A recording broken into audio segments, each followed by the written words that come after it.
Oh golly gee, One Thing at a Time is the most popular release in the world and it's poised to break so many records?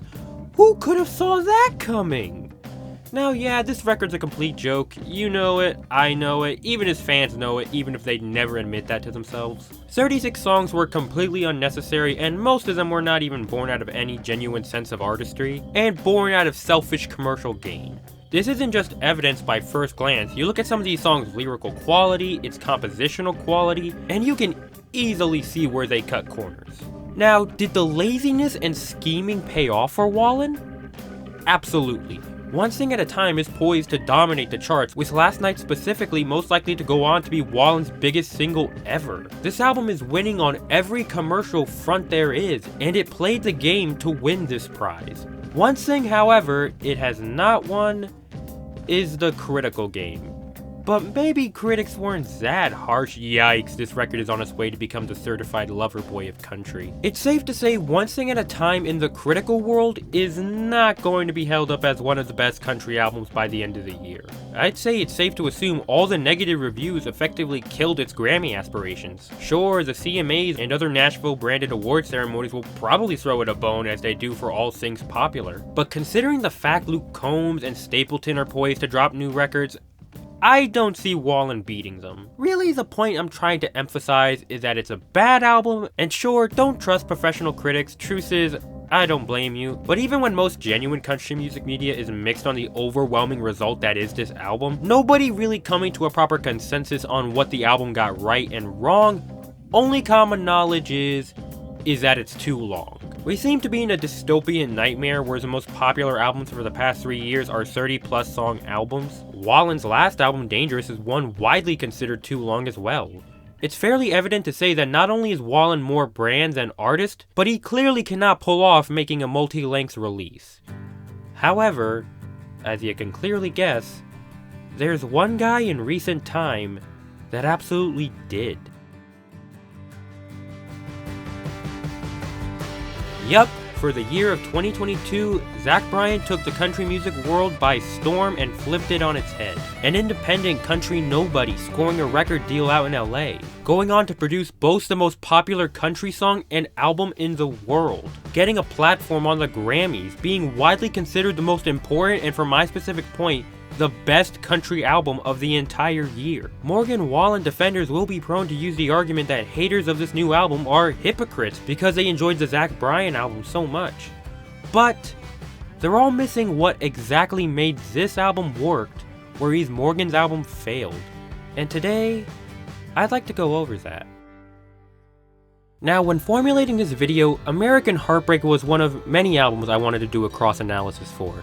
I could have compared it to Ernest's 2 Dozen Roses, I could have compared it to Luke Combs' double project. Hell, I could have even compared it to Dangerous. There's a lot of things I could compare One Thing at a Time to, but I feel the concepts I'm about to get into are easier to grasp with comparing these behemoths of records. Now yes, did American Heartbreak being 34 songs long contribute to its overwhelming popularity?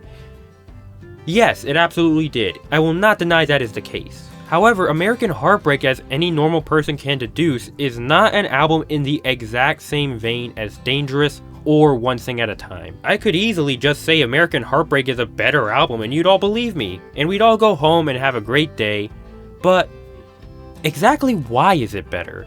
Is it the singing, the writing, the musicianship? What exactly makes American Heartbreak work for its incredibly long runtime? Hell, you look at their lengths, American Heartbreak, while lesser songs, is actually a longer album by about 9 minutes. So what makes American Heartbreak art and One Thing at a Time product?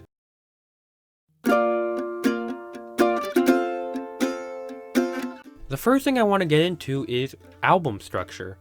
Because one thing both of these records share is an album narrative. I'm not going to get into themes just yet, I have a bit to say about that later. What I mean by album structure is essentially its pacing, its sequencing. Now both of these albums have attempts at proper sequencing, but can you guess which one actually pulls it off properly? Pop Matters has an excellent article that goes into how sequencing works on most respected albums. The intro, the middle, and the conclusion. For American Heartbreak, out of the 9 intros they specify, I'd say it's most likely associated with the Lullaby intro, taking a quiet opening which eventually leads into something larger, generally the big single, which in this particular case is Something in the Orange. Late July serves 2 goals from my perspective. Its sonic goal is to essentially be the grand baton pass from the musical style of his music up to this point, transitioning into the professionally recorded full ensemble version of Zack that will exist from here on out. Another is that it's the kickoff for the story structure of the entire album. Now, I'm not saying Zack's album is a concept record, just that it has concept-like ideas. Late July, by analyzing the lyrics, tells you something specific. Zack no longer has his girl, and he's going for a drive.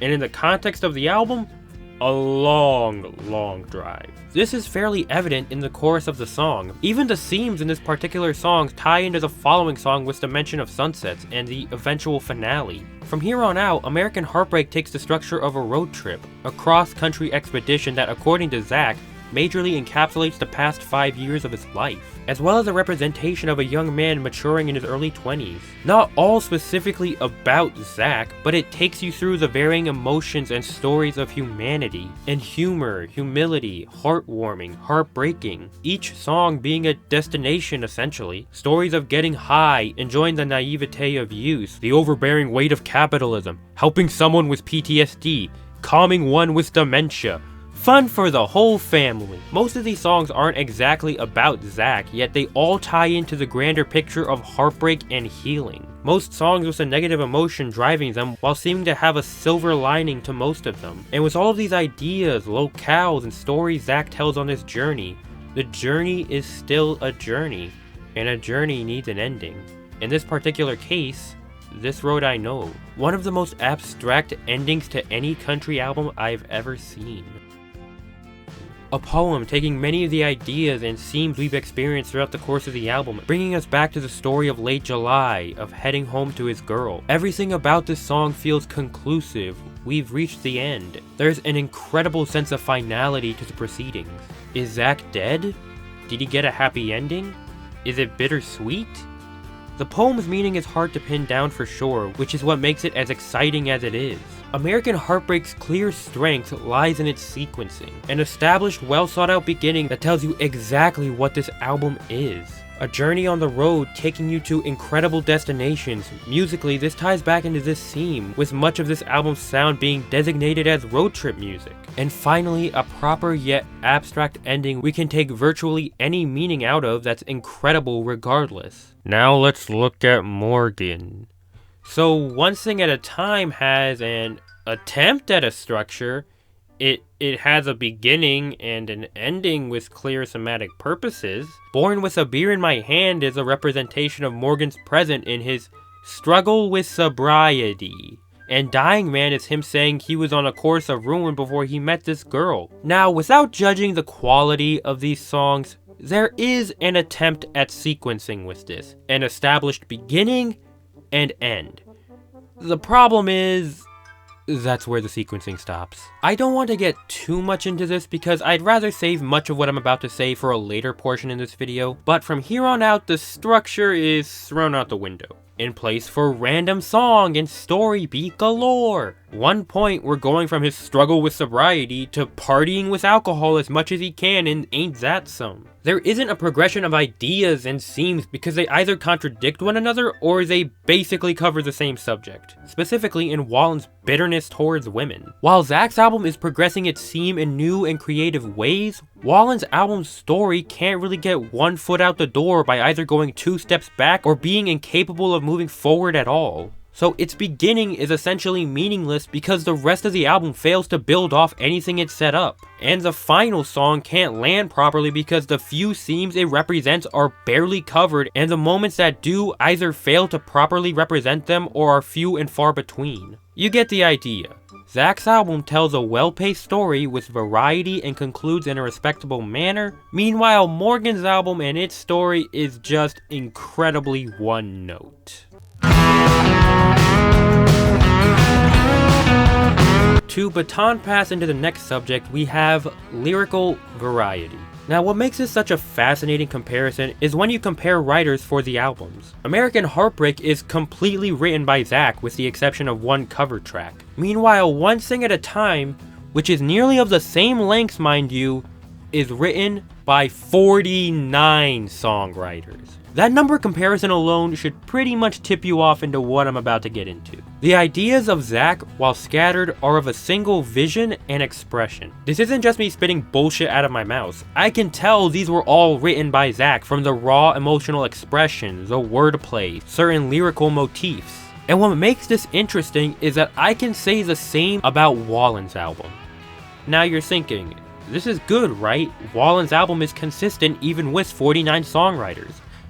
But the thing is, it's not consistent in quality like Zach's album. It's consistent in sounding samey, which for a 49-person writing team is embarrassing. They're not going off of a singular vision, they're going off of a formulaic structure that breeds repetitiveness. To really understand this, I highly recommend viewing Chartmetric's study on repetitiveness in comparison to the number of songwriters. I'm just going to go over it briefly, but please read it in full. In this study of over 20,000 country songs analyzing their lyrical content, finding what could be deemed repetitive, the rise of repetitiveness in country lyricism has gone up drastically in an almost linear format since 2006. 8 years ago, the average was around 2.6 songwriters per song. Fast forward to now, with the average being 3.5. Basically having more than 3 people on average writing a song. Now you're possibly thinking, that's not bad, they'll probably treat it like a group project. And one could easily assume that. But that's just analyzing the amount of songwriters. When you compare it to the amount of repetitive lyricism represented in orange, holy fuck. And you can easily do the same comparison specifically for the Wallen album, which in case you're curious, has a whopping average of 3.7 songwriters per song, way above the current average. And to prove my point, and the point of this study, I did exactly what they did. Using a formula used similarly by Grady Smith when analyzing hit country songs for keywords, I inputted One Thing at a Time and American Heartbreak into Excel and started searching for similarities. And I can say, I was definitely intrigued by it.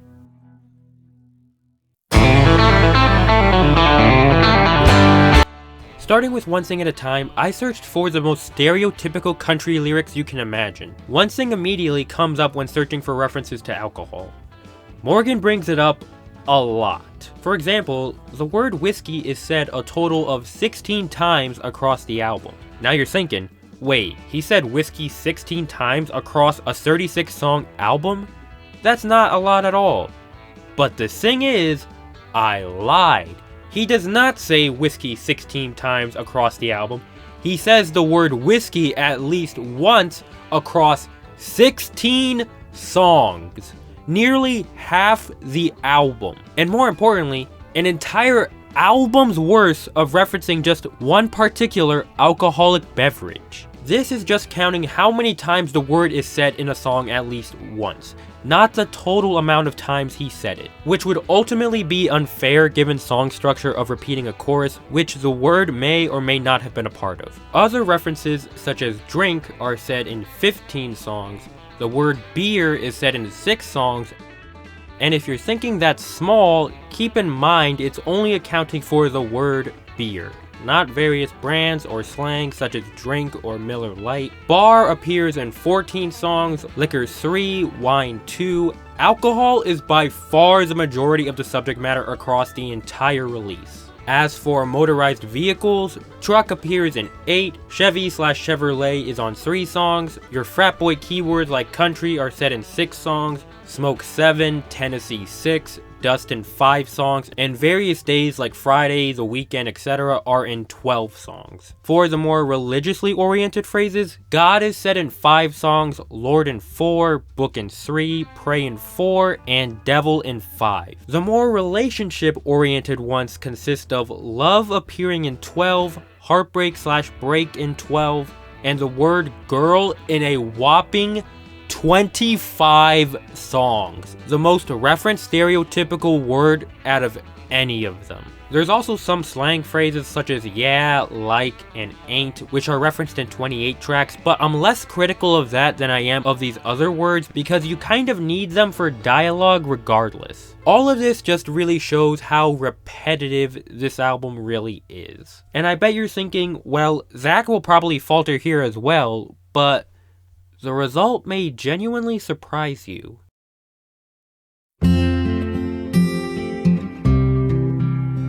When analyzing Zach's lyrical content, I decided to analyze it in two ways. The first one is comparing it to Morgan's lyrical content, which is mostly made up of generic keywords like liquor, bros, girls, trucks, etc. And when I did so, the result was fascinating. As for alcohol content, Zach's album barely had it. Beer is referenced a shocking amount of 2 songs, Whiskey in 1, Bar in 3, Drink in 4, and Jack in 1.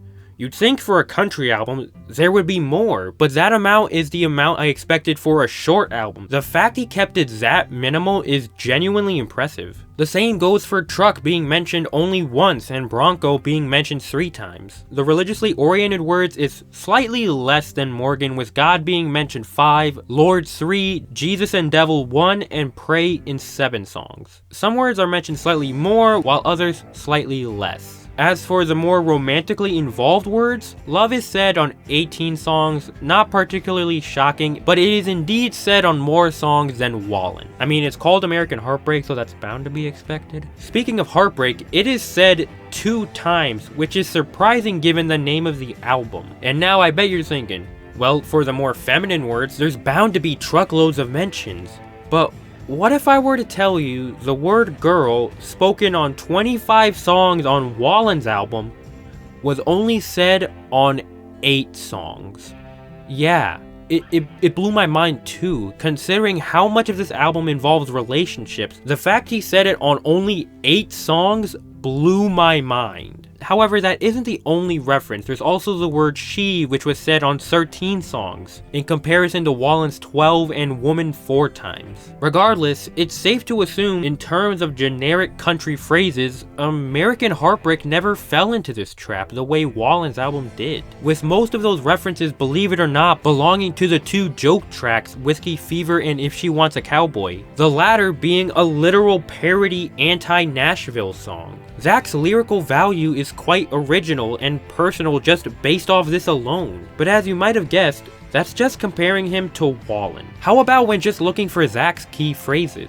Well, when I accounted for that, one keyword came up immediately. For Zach, that word was son, said across 17 songs, the literal half of the album, which made sense given the entire thing revolved around the popularity of Something in the Orange. I'm not saying that is an excuse, just what I expected. Following in a close second was the word high, specifically getting high off drugs, which was said across 15 songs. These 2 words are really what drove the album in terms of repetitiveness, but compared to Wallen, who had multiple repetitive phrases across multiple tracks, and considering those 2 words for Zach specifically aren't really generic country subject matter, that's not really a detriment for Zach, and that's all it says for him repetitive-wise. When inputting words like collar, jaw, kid, highway, road, happy, and sad, they were never referred over 9 songs. Even for Zach's keywords, he kept variety. Now you might be wondering what the entire point of this was. You'd imagine I'd say, Zach's writing good, Morgan bad. But I'm not knocking the individual lyrical quality at all with this. What I'm doing is proving the point that more songwriters led to repetitiveness, with most of them having near 4 different songwriters per song, compared to Zach's, which lacked repetitiveness and was only written by 1 person. Go back to when I started this segment, I never referred to Zach being more talented than all 49 writers. I believe that, sure, but I don't say that because that's not my point. With less songwriters, you're bound to have more variety, in contrast to not when you have more. To really emphasize this point more than I already have, guess how many times Whiskey and Whitley are rhymed on Morgan's album? You're probably going to assume only once on the titular song Keith Whitley. But you'd be wrong. It is actually rhymed twice on Whiskey Friends as well. Now you're thinking, oh, it's just a homage from the same writers to transition to Keith Whitley. But you'd be wrong again. The song that follows Whiskey Friends is not Keith Whitley, it's Sunrise. And the people that wrote Whiskey Friends and Keith Whitley are not even the same writing team. So yeah, repetitiveness, score 2 for Zach.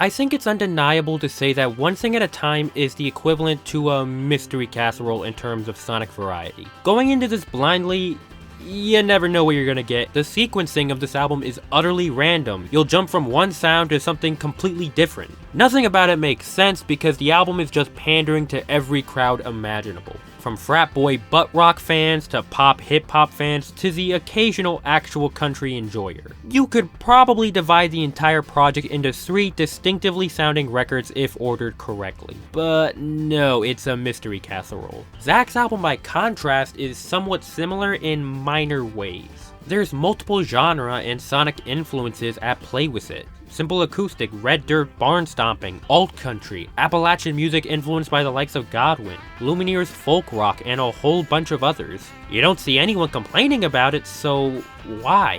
Why does it work with all its amalgamations? Well, the way I view it, the songs generally have the same ensemble and instrumentation, even if they do shift from musical styles quite often. But there's another specific aspect to this we all know as tone. The tone of American Heartbreak is extremely consistent. A rather serious, retrospective tone that embodies self-reflection even in its moments of levity. You could go into every point of this album and rarely feel something off, even on a goofy song like If She Wants a Cowboy. Compared to Wallen's album, where the tone shifts drastically from bitterness to upbeat cheekiness, Zach's album allows you to experience several emotions, never robbing you of the experience.